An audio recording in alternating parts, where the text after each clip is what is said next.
Hello gin lovers and welcome back to No Nonsense Gin Reviews with me, Bobby Freeman, where today we're going to be talking about one of my most favourite things in the world, which is pink gin. Now then, as far as the history goes, no one really knows for sure where it originated, but the general consensus is that it was first conceived by, of course, the sailors in the Navy in the 1800s, because they would loved a drink of gin when they were going off on their voyages around the world. I think they had more gin than water. It was easily more, well, gin was certainly more accessible than water in those days. And they would love to knock back a gin, but occasionally they like to mix things up a bit. So they stuck a bit of Angostura bitters into their gin, which made it kind of pink and a little bit sweeter. And originally it was apparently a cure for seasickness. Now that may be true, or as I suspect, it's probably more likely just an excuse to drink more gin. But after that, it never really caught on in the mainstream, to be honest. It was just your London Dries and your Old Toms for years and years and years, until we had this recent gin boom when gin has just become massively popular. So naturally, little sort of offshoots and new variants have sort of come to the fore. And we're going to be looking at four of my, four which I think are the most relevant ones and some of the best ones today. So first up, we have the good old Beefeater Pink Strawberry Gin. Now, I've reviewed this one. In fact, I've reviewed all these gins. Have a look, I'll put the links in the section below. This one there's a lot of pink gins around at the moment, and they don't all necessarily have to be strawberry, but most of them are. This, my friends, is absolutely bloody amazing. It tastes and smells.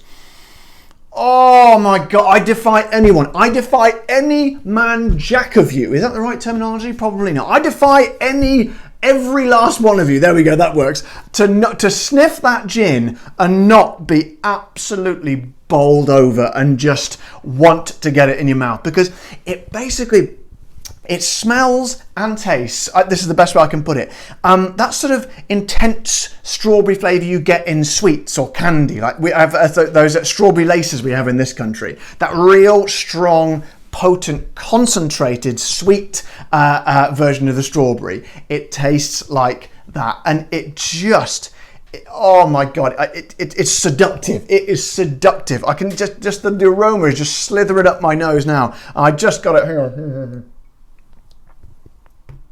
Oh, I poured that one a bit strong, but bloody hell, it's just so nice.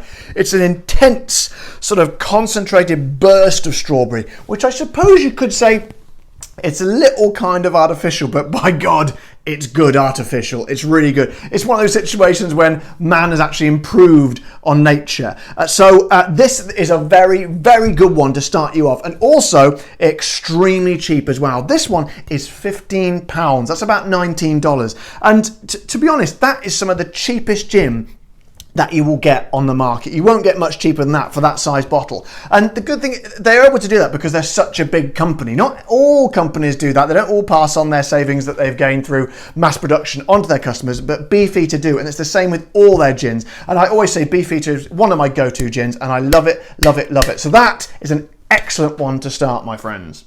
Now then, next up, the only gin on the market that wears a little bowler hat. It is Broker's Pink Gin. Now then, a lot of you may not have heard of Broker's. They're not they're not everywhere. They are out there, but they're not kind of sort of like you will see Beefeater, majority of places I would have thought. But Broker's are kind of a little bit more sort of under the radar. I wish it wasn't the case because they're so, so good. I reviewed this one and I reviewed their original Broker's up there, which is an excellent, excellent, top quality, standard, no nonsense, just does everything right kind of gin. And after I reviewed it, the actually founder of the company contacted me. He actually sent me this one because I must say, I don't think I've ever seen Broker's Pink in the shops before or in the bars, which is a real crying shame, to be honest, because it's so good. Now, how it differs from the Beefeater is, I talked about how Beefeater is that concentrated kind of artificial man-made strawberry, which is not a bad thing. In fact, it's a good thing.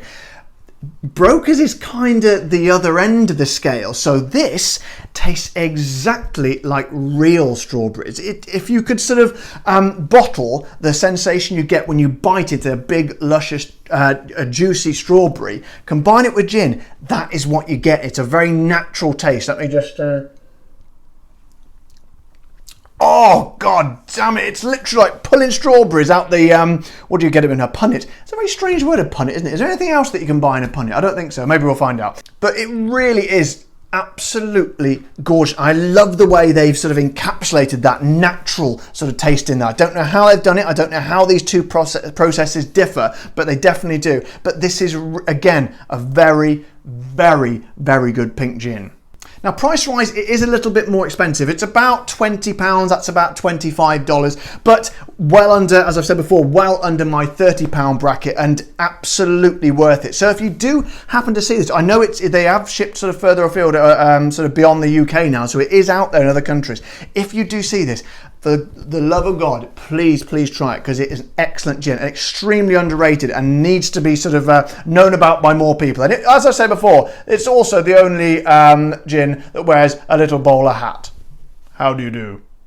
Now then, the next one is a little bit of a wild card, if I'm absolutely honest, because this one is Gordon's Premium Pink. Now, my subscribers will tell you that I have a kind of I was going to say a love-hate relationship. It's not. It's a hate-hate relationship with Gordon's. I don't like Gordon's, and I especially don't like them for two reasons. One, it's not a very good gin, and two, they have ruled the roost for years. They've had the monopoly for a very, very long time. Not so much now, but they certainly did for years and years. Wherever you would go, the only gin in many places, particularly outside big cities, would be Gordon's. And I don't like it. So I'm not going to go on about it again. Please just see my previous videos on Gordon's. However, I tried a few of them as well. They're different variants. I didn't like them. However, this one was not too bad, and I choose my words carefully there. It wasn't brilliant, but it's certainly the best out of the Gordons I've tried and the most enjoyable. Let me have a quick go. And it's not particular. This one is not strawberry as well. It's basically just kind of berries, really generic. It's just, they don't give you any specific. I mean, there's various different berries in there. Let me just. Very, very different to the other two. Very, very sort of.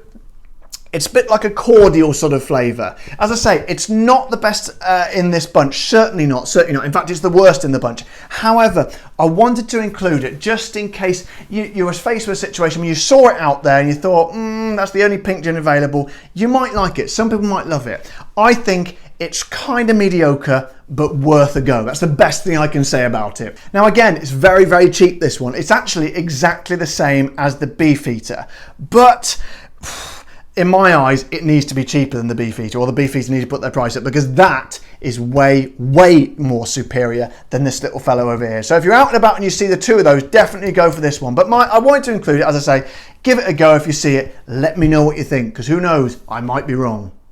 Now then, I've saved the most intriguing one for last for you, because this, my friends, have a look at this beautiful little fellow. This is King of Soho Variorum gin. Now then, I reviewed the original King of Soho, which is sat proudly up on my shelf up there. Very, very sort of magical, enchanting gin, that one. The flavour's extremely unique, and it really does stand alone. I liked it very, very much. Now, the very nice people at King of Soho got in touch with me after I reviewed that one and sent me this one. Now, this is a real shame, because I don't think I've ever seen this out on the shelves. A bit like the Broker's Pink one. I've never seen it in the bars, never seen it in the shops. And basically, it is a strawberry one, but they use vanilla as well as strawberry in there. Obviously, they use lots of different botanicals in there, but the key thing is they put vanilla. And what that does, it makes it strawberry and cream. I don't think that's the official line there going down, but to me, it tastes like strawberries and cream. You get a first sort of blast of this strawberry, but then you get this sort of a swirling aftertaste of the vanilla, and it just tastes like eating some strawberries and cream. And can you imagine a gin that tastes like strawberries and cream? What more could you possibly want in life? Let me have a quick refresher. Hang on. Oh, God. I don't know how they've done it. I do not know how they've done it, but it is great. But the only slight problem I have here is the name, okay? Variorum, okay? Now, what does that mean? We don't know. I didn't know, but well, apparently if you look it up, which I did, it means something like a second copy of an original copy, a sort of a copy of the original, something like that. And it usually refers to a document, right? Which is all very well, because and that makes sense. You know, it's a second version of the original. Makes absolute sense. However, your average person like me, I'd say majority of people, don't know that word and would not have any connection. It wouldn't tell you anything about the gym. And I did email them and say to them, when they sent this out to me, I said, look, it's this great gym, but have you thought about the name? You know, it's not really telling people, not leaping out and telling people what it is. And they were very polite. They said no, they explained the reason why. And I said, fair enough. But can you imagine if you saw on the shelf strawberry and cream flavored gin? I would be right, get me some of that in my glass right now. But, you know, I don't work for King of Soho, so I can't tell them what to do. However, I can tell you what to do, or I can urge you what to do as my subscribers. And I urge you most strongly to get, if you see some of this, you might have to order it online, get it on your shelf and get it in your glass and get it in your mouth, because it is a quite spectacular gin. Now, at this point in the video, it would make sense for me to pick a favorite, but honestly, this sounds like such a cop-out, and I'm going to sound like a dreadful fence sitter here, but I could not pick you a favorite out of these ones. It's impossible. It's an impossible task. It's like trying to split the atom. You just can't do it. Maybe I wouldn't really include this one, but out of these three, honestly, they are all so brilliant in their own individual ways, in their own little spheres. It would just be an impossible task to pick a favorite. They were just, I love them. I love them all. That's such a cop-out, isn't it? But I genuinely do love them all. So I would recommend to you, if you've never tried pink gin before and you thought you might want to give it a go, try and get one or all of these. These might be a little bit trickier, but certainly that one and that one you can get. And give it a go. Let me know what you think. Put comments in the section below. Let's get a discussion going, because I think you would be just like me and it will be impossible to pick a favorite. So guys, that's me done for another day. I hope you liked this video. If you did, don't forget to subscribe to my channel as always, and like the video and press the little bell button so you get a notification when I bring new videos out. And don't forget to check out my new channel, Bald Man Talking, which is hilarious. And I will see you all next time on Bald Man on No Nonsense Gin Reviews. Thank you very much. Bye bye. Oh, he's professional as ever.